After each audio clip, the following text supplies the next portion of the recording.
How do? Welcome to Spider and Old Scooter again. It's me, Old Scooter. This here is Spider McGillicuddy, or Spider Mac, the artificial intelligence behind the game. This is the Unreality Syndrome edition, about which we will be speaking. Let's launch briefly into the game, the two-suit version.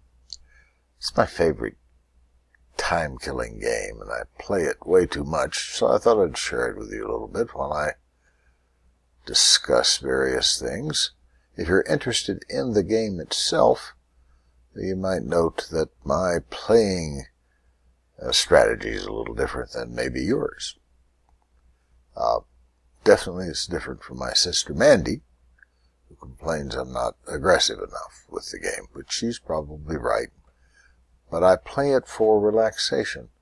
I get all uptight from something I heard on Democracy Now! Or some documentary or something. I get all exercised, or I watch President Trump speak for 30, 40 seconds, and that gets me all exercised. So I just play a little Spider Solitaire, play it for the fun of it, not too aggressively, not killing myself to win, just trying to not miss moves, which when you're 80 years old is not an insubstantial challenge to not miss moves. So this is not a bad start. I've got 14 moves on the first deal. That's usually a fair to middling sign that you at least have a shot at winning the game, or at least making a little money on it. Winning, I think, is running the board. Making a little money is earning more than $550. I paid $500 to get in. So you know all that, perhaps you don't. In any instance, it's worth repetition. Maybe I should have done that. Yes, I should have. So this is, very, very, I haven't, there's the only case in which I, quote, crossed the color barrier, and I paid the price of blocking a 6-5, but I had another 6-5 right here. I think I'll do a resack. Now I've got a 6-2. So I call this the Unreality Syndrome, and showcase it with this. Was this clever? A little bit of instant production in not Microsoft, Apple's word processor, Page, which is not Pages. It's not, in my mind, a super word processor, having cut my teeth and my toenails and so forth on the various versions of Word in Microsoft, which seem to do more than this does. But anyway, I made that. Aren't you proud of me? And speaking of unreality, this is me composing brilliant literature, some of which is seen here. So, we'll press on, and you may ask, why Unreality, Scooter, old man? Then again, you might not ask that. I'm going to cross the color barrier here. Well, see, it got me a move, got me 2 moves. So it only cost me the blockage of a 10. So I'm going to take it. And that may be all I'm going to do on this one. So I'll explain myself on Unreality here, and then I'll go play a few deals, and I'll come back and tell you how it's going. It is my observation that it's hard to accept the reality of a lot of stuff. I mean, there's so much stuff going on in the world. That is, if you're an individual participating in it, the biggest thing that ever happened, or that you can conceive of happening, huge, gigantic events, not just the weather that's happened in the United States recently, with Harvey and Irma, totally wrecking lives and wrecking cities and wrecking infrastructure and causing a giant mess and causing people to say all kinds of silly things about how we'll get through this, and of course they will, but it's hard if you're not in it to accept the reality of it. It is for me anyway. I mean, I watch all the television, I talk to friends who are actually caught in the events, and still it's distant, and I think distance has something to do with it. But all the other stuff, Yemen, Haiti, Syria, the Rohingya, huge passage of people, over 250,000 Rohingya Muslims being chased out of Myanmar, Burma,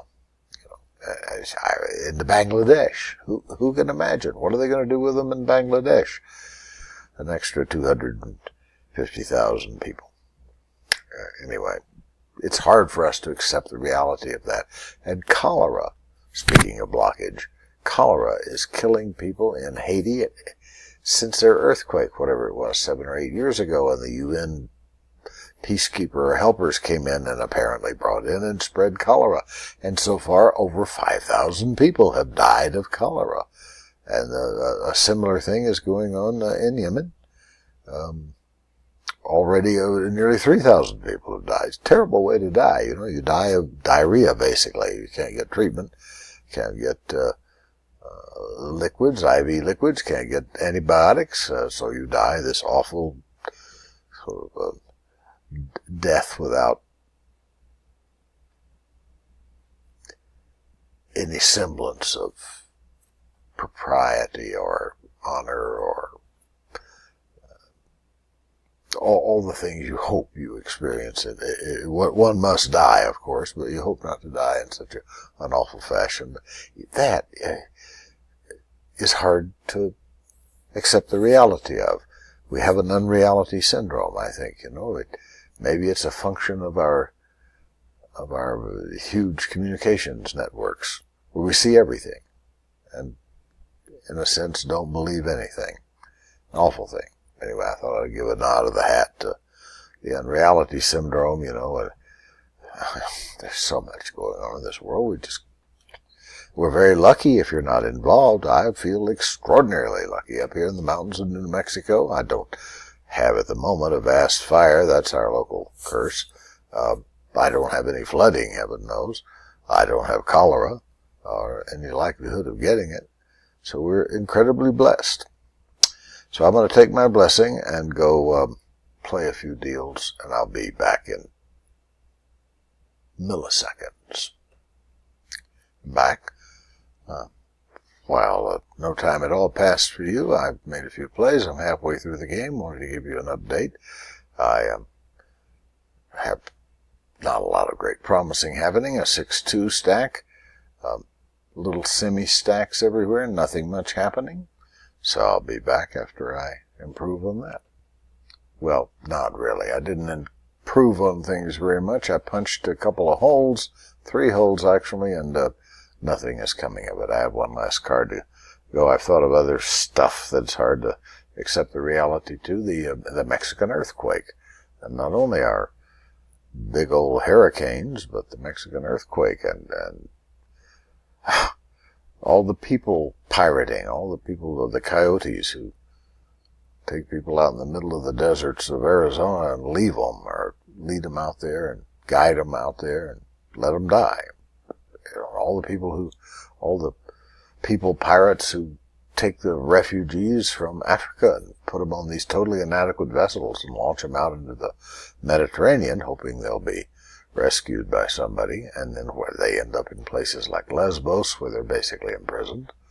I mean, this is unbelievable stuff. If it happened to you, it would be this catastrophic, and you couldn't understand why the world isn't beating a path to your doorstep with aid and comfort and succor, whatever succor is. But they're not, and you're amazed, and we're over here not giving them all the help we could, and it's not real to us. You see it everywhere that people just don't believe it. I don't believe we're to the last card without a chance of making a score, and I've already spent $99. I'm $99 in the hole. That's not good. So it's just one of those evenings. Not only is the world insane and the rest of us don't believe it, but this game is not going well.